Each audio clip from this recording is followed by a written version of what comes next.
Jest to dla nas wielka tak naprawdę zagadka, skąd taki kształt się wziął.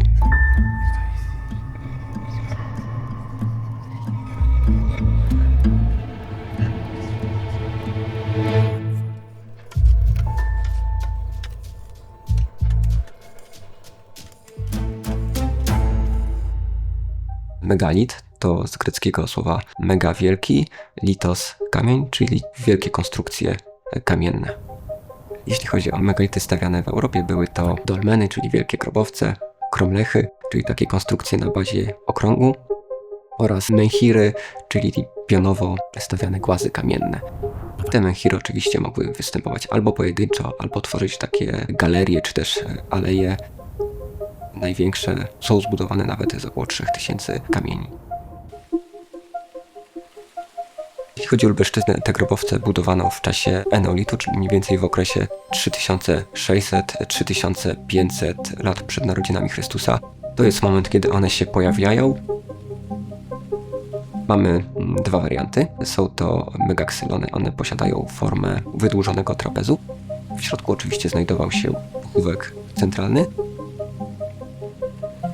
Zasięg tego grobowca był wyznaczany przez palisadę ułożoną w formie trapezu.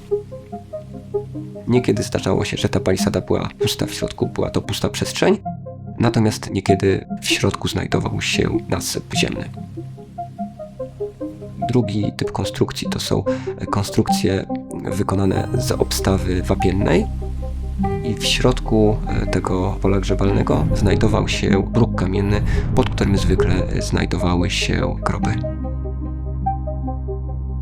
Jeśli chodzi o dary grobowe składane zmarłym, są to głównie przedmioty prestiżu, na przykład topory kamienne, ale są też takie wyroby, które wydaje się, że mają funkcję rytualną. Chodzi tutaj m.in. o flasze z kryzą, które były pojemnikami, w których przechowywano środki psychoaktywne.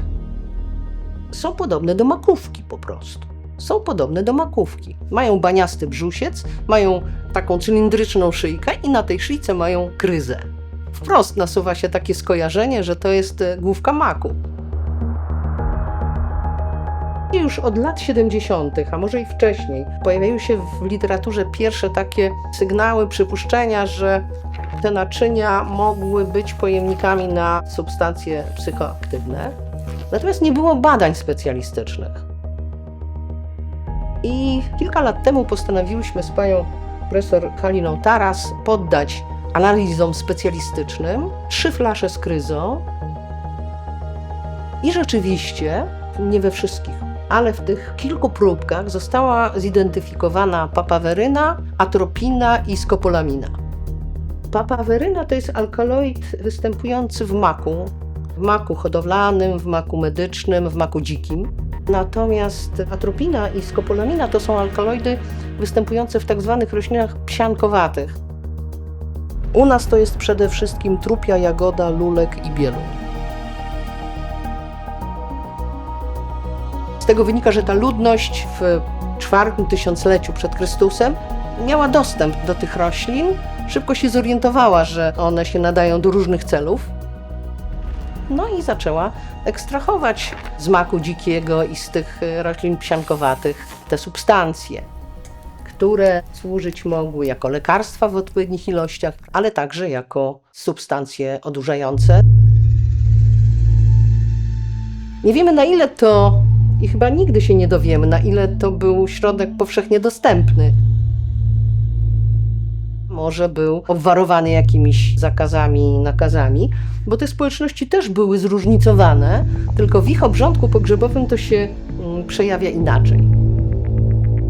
To się przejawia budowaniem wielkich megalitycznych grobowców z kamienia czy z drewna dla elit, a chowaniem pozostałych członków społeczności na płaskich cmentarzyskach, zwykle bez wyposażenia.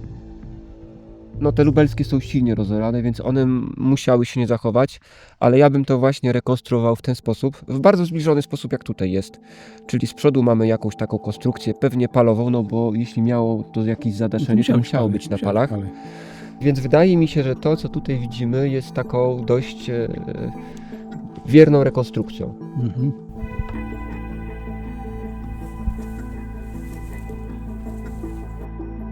No tutaj chyba samą ideą tego bogactwa była sama konstrukcja megalitu, bo to wymagało przedsięwzięcie olbrzymiego duże. wysiłku. To już trzeba naprawdę było mieć dużą grupę, żeby w krótkim czasie pod kontrolą usypać regularny. A zważywszy na to, jakie techniki oni wykorzystywali, no to wymagało rzeczywiście olbrzymiego wysiłku, zwłaszcza ten transport tego materiału.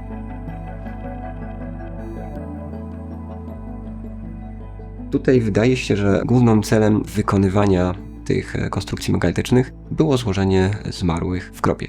Natomiast rzeczywiście mamy takie znalezisko, chodzi tutaj o grobowiec megalityczny w Strzeszkowicach, w którym nie złożono żadnego zmarłego. Prawdopodobnie ta konstrukcja została ufundowana przez osobę, która miała zostać w niej pochowana. On mógł na przykład wyruszyć na wojnę i zginąć, jego ciała nie odnaleziono, albo mogło dojść do jakiegoś przewrotu na danym obszarze, władzę mógł przejąć inny ród i wtedy nie na rękę było chowanie w takiej konstrukcji byłego wodza. My tak naprawdę w archeologii nie jesteśmy w stanie wielu rzeczy potwierdzić. Powiem więcej, na pewno wiele rzeczy, które ja dzisiaj mówię, zostaną w przyszłości zweryfikowane. Tak więc wydaje mi się, że jeszcze wiele przed nami.